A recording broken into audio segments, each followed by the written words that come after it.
Welcome to Bible Every Morning. We are up to Matthew chapter 12 today, and this is day 24 of the 365-day Bible Challenge.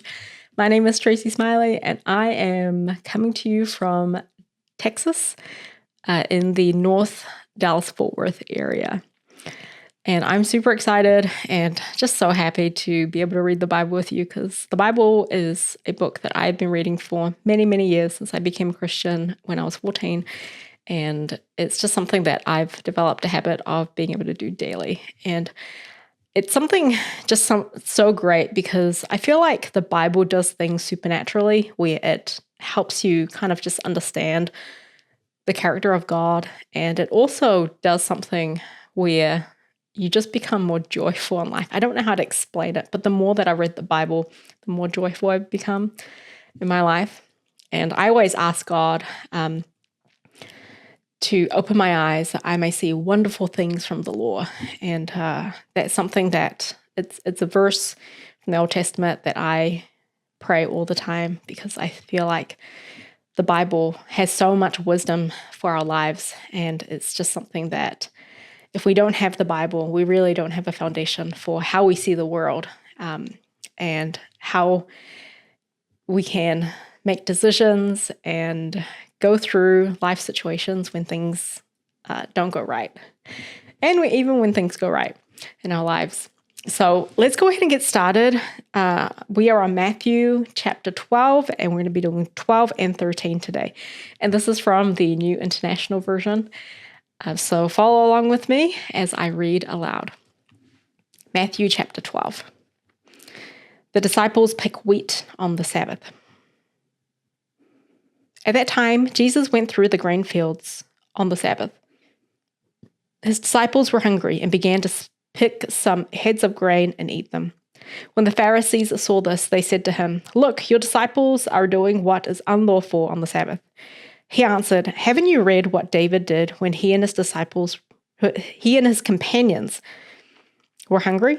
He entered the house of God, and he and his companions ate the consecrated bread, which was not lawful for them to do, but only for the priests. Or haven't you read in the law that on the Sabbath, the priests in the temple desecrate the day and are yet innocent? I tell you, one greater than the temple is here. If you had known what these words mean, I desire mercy, not sacrifice, you would not have condemned the innocent, for the Son of Man is the Lord of the Sabbath."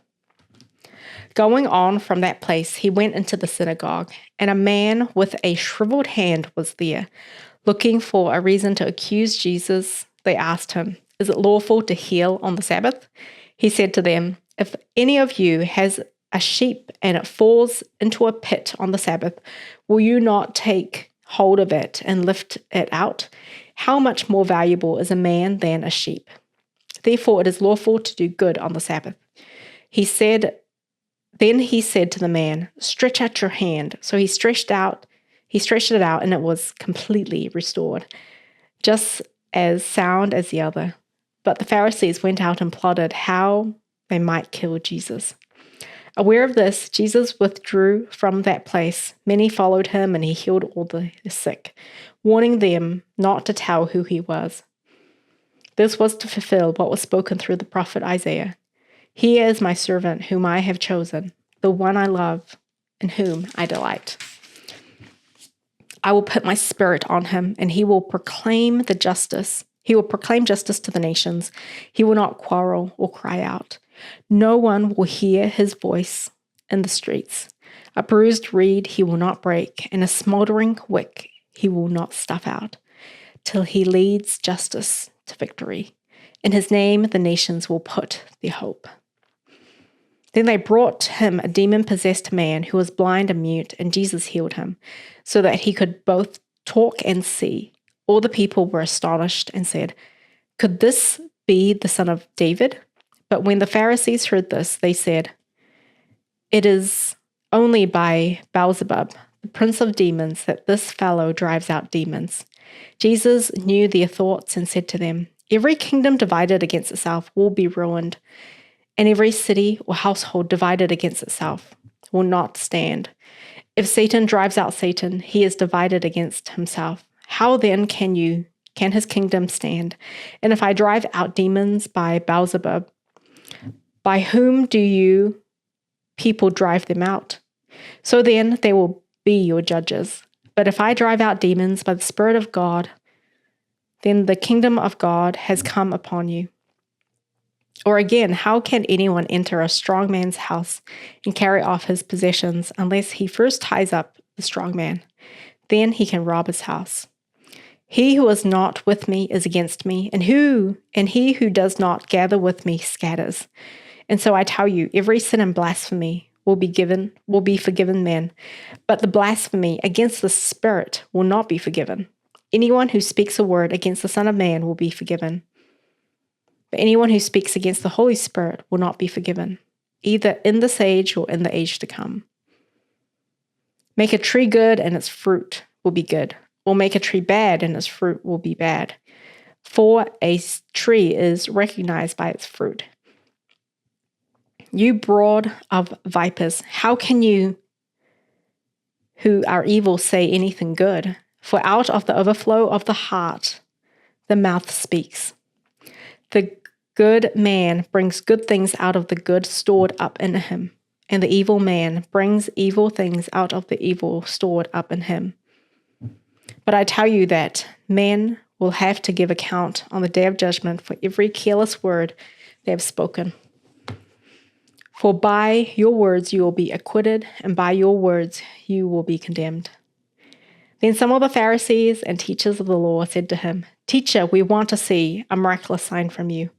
He answered, A wicked and adulterous generation asks for a miraculous sign, but none will be given it except the sign of the prophet Jonah.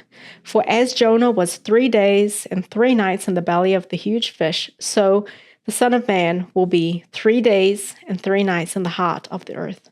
The men of Nineveh will stand up at the judgment with this generation and condemn it, for they repented at the preaching of Jonah.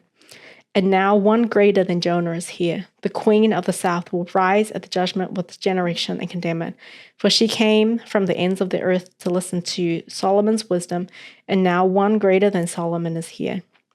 When an evil spirit comes out of a man and goes through arid places seeking rest and does not find it, then it says, I will return to the house I left. When it arrives, it finds the house unoccupied, swept clean, and put in order. Then it goes and takes with it 7 other spirits more wicked than itself, and they go in and live there. And the final condition of that man is worse than the first. That is how it will be with this wicked generation. While Jesus was still talking to the crowd, his mother and brothers stood outside, wanting to speak to him. Someone told him, Your mother and brothers are standing outside, wanting to speak to you. He replied to them, Who is my mother and who are my brothers? Pointing to his disciples, he said, Here are my mother and my brothers, for whoever does the will of my Father in heaven is my brother and sister and mother. Matthew chapter 13. Jesus tells the parable of the 4 soils. That same day, Jesus went out of the house and sat by the lake. Such large crowds gathered around him, and he got into a boat and sat in it, while all the people stood on the shore. Then he told them many things in parables, saying, A father went out to sow his seed. As he was scattering the seed, some fell along the path, and the birds came and ate it up. Some fell on rocky places, where it did not have much soil. It sprang up quickly because the soil was shallow. But when the sun came up, the plants were scorched, and they withered because they had no root. Other seed fell among thorns, which grew up and choked the plants. Still other seed fell on good soil, where it produced a crop 100 or 60 or 30 times what was sown. He who has ears, let him hear. Sorry, guys, let me turn off my phone. We'll turn on silent. The disciples came to him and asked, "Why do you speak to the people in parables?" He replied, "The knowledge of the secrets of the kingdom of heaven has been given to you, but not to them. Whoever has will be given more, and he will have abundance. Whoever does not have, even what he has will be taken from him. This is why I speak to them in parables. Though seeing, they do not see. Though hearing, they do not hear or understand. In them is fulfilled the prophecy of Isaiah. You will be ever hearing, but never understanding. You will be ever seeing, but never perceiving. For this people's hearts has become calloused. They hardly hear with their ears, and they have closed their eyes. Otherwise, they might see with their eyes, hear with their ears, understand with their hearts, and turn, and I will heal them, and I would heal them. But blessed are your eyes because they see, and your ears because they hear. For I tell you the truth, many prophets and righteous men longed to see what you see, but did not see it, and to hear what you hear, but did not hear it. Listen then to what the parable of the sower means. When anyone hears the message about the kingdom and does not understand it, the evil one comes and snatches away what was sown in his heart. This is the seed sown along the path. The one who received the seed that fell on rocky places is the man who hears the word and at once receives it with joy. But since he has no root, he lasts only a short time. When trouble or persecution comes because of the word, he quickly falls away. The one who received the seed that fell among the thorns is the man who hears the word. But the worries of this life and the deceitfulness of wealth choke it, making it unfruitful. But the one who received the seed that fell on good soil is the man who hears the word and understands it. He produces a crop yielding 160 or 30 times what was sown. Jesus told them another parable. The kingdom of heaven is like a man who sowed good seed in his field. But while everyone was sleeping, his enemy came and sowed weed among the wheat and went away. When the wheat sprouted and formed heads, then the weeds also appeared. The owner's servants came to him and said, "Sir, didn't you sow good seed in your field? Where then did the weeds come from?" "An enemy did this," he replied.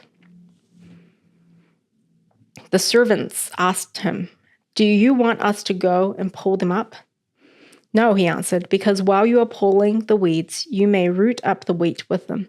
Let both grow together until the harvest. At that time I will tell the harvesters, first collect the weeds and tie them in bundles to be burned, then gather the wheat and bring it into my barn." He told them another parable. The kingdom of heaven is like a mustard seed, which a man took and planted in his field.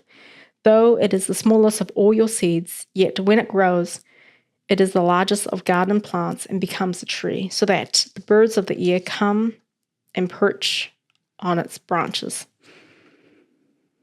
He told them still another parable. The kingdom of heaven is like yeast that women took and mixed into a large amount of flour until it worked all through the dough.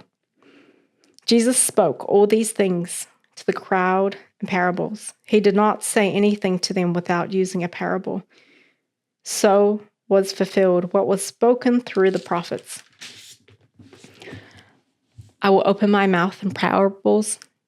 I will utter things hidden since the creation of the world." Then he left the crowd and went into the house. The disciples came to him and said, "Explain to us the parable of the weeds in the field." He answered, "The one who sowed good seed is the Son of Man. The field is the world, and the good seed stands for the sons of the kingdom. The weeds are the sons of the evil one, and the enemy who sows them is the devil. The harvest is the end of the age, and the harvesters are angels. As the weeds are pulled up and burned in the fire, so will be at the end of the age. The Son of Man will send out his angels, and they will weed out of his kingdom everything that causes sin and all who do evil. They will throw them into the fiery furnace, where there will be weeping and gnashing of teeth. Then the righteous will shine like the sun in the kingdom of their Father. He who has ears, let him hear. The kingdom of heaven is like a treasure hidden in a field. When a man found it, he hid it again, and then in his joy went and sold all he had and bought that field. Again, the kingdom of heaven is like a merchant looking for fine pearls. When he found one of great value, he went away and sold everything he had and bought it. Once again, the kingdom of heaven is like a net that was let down into the lake and caught all kinds of fish. When it was full, the fishermen pulled it up on the shore. Then they sat down and collected the good fish in baskets, but threw the bad away. This is how it will be at the end of the age. The angels will come and separate the wicked from the righteous and throw them into the fiery furnace, where there will be weeping and gnashing of teeth. Have you understood all these things? Jesus asked. Yes, they replied. He said to them, therefore, every teacher of the law who has been instructed about the kingdom of heaven is like the owner of the house who brings out his storeroom new treasures as well as old. When Jesus had finished these parables, he moved on from there. Coming to his hometown, he began teaching the people in their synagogue, and they were amazed. Where did this man get this wisdom and these miraculous powers? They asked. Isn't this the carpenter's son? Isn't his mother's name Mary? And aren't his brothers James, Joseph, Simon, and Judas? Aren't all his sisters with us? Where, then, did this man get all these things? And they took offense at him. But Jesus said to them, only in his hometown and in his own house is a prophet without honor. And he did not do any miracles there because of their lack of faith. So that is the end of Matthew chapter 13.